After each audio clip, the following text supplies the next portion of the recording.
Hey, beauties, good evening to you, beautiful people. Now, beautiful people, you know that people are speculating who would be taking over Dr. the Honorable Nigel Clark's position, his post, because I don't know if maybe by next month he probably has to go, in preparation for his new position with the IMF.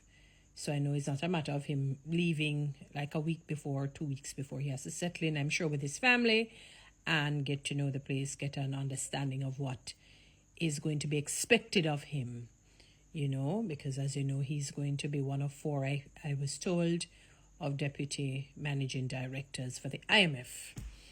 All right, beauties. Let's get cut to the chase. Now, congratulations again are certainly in order to Dr. Nigel Clark. He's a brilliant man and he chose something that would be far more lucrative for him financially and I'm sure otherwise.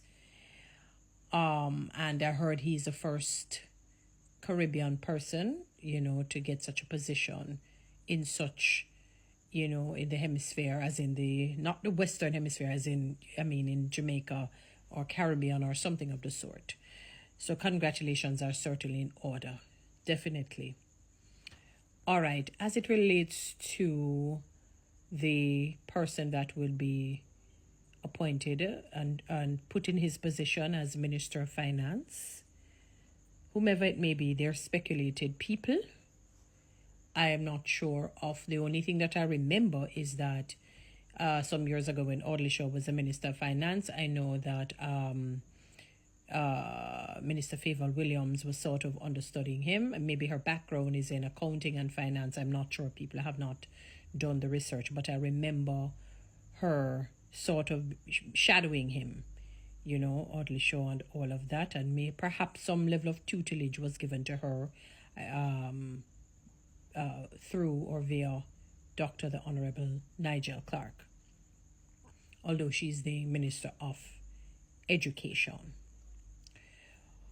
Beautiful people, this is my word of advice to whomever will be coming in his stead, is that you basically have a year to let's put a year, maybe a year and a few weeks to sort of shine or do right by the Jamaican people. That's the best way to put it. We just have to keep it the main thing. For the last, especially, not only the last, but I say especially, for the last 4 years that have been arduous on the Jamaican populace. It has been the last 4 difficult, gruesome, vitriolic. I am so sorry. I'm not a pessimist, but I'm a realist also. But it has not been good for many Jamaicans. We hear the cries, we see the cries. Most Jamaicans are unhappy because of the salaries that they're getting, the jobs that they're in, the people that they have to work with, so many different reasons.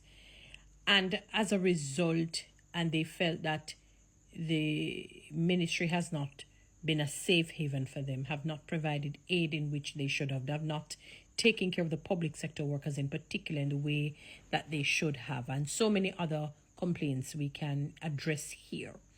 So my suggestion or encouragement, because you really can't tell people what to do per se.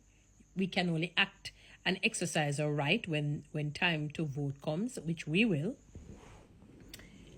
See if we can do right by the public sector workers for the remaining year, because we don't know what will happen after the election. We don't know. I'm not, these days I don't want to guess anything. Some people are, they will tell you if it's this one or that one, and that's fine. We're all entitled to how we feel, but Jamaica is a very, I call it like a psychedelic effervescent. It just, like when you go into those music space and you see the disco ball and it's just changing the colors all over and all right. When you think one thing, it's another thing. So I don't know.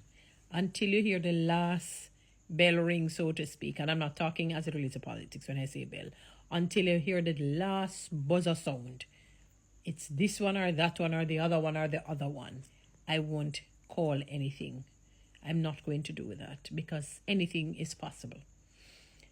So I say to the person who is coming in for let's say the year, you have to do right by the people. God, them not afraid to beat. Them not afraid to beat. I don't know if it's a beat and teach, but them not afraid to beat. Some people will beat and teach. Them not afraid to beat.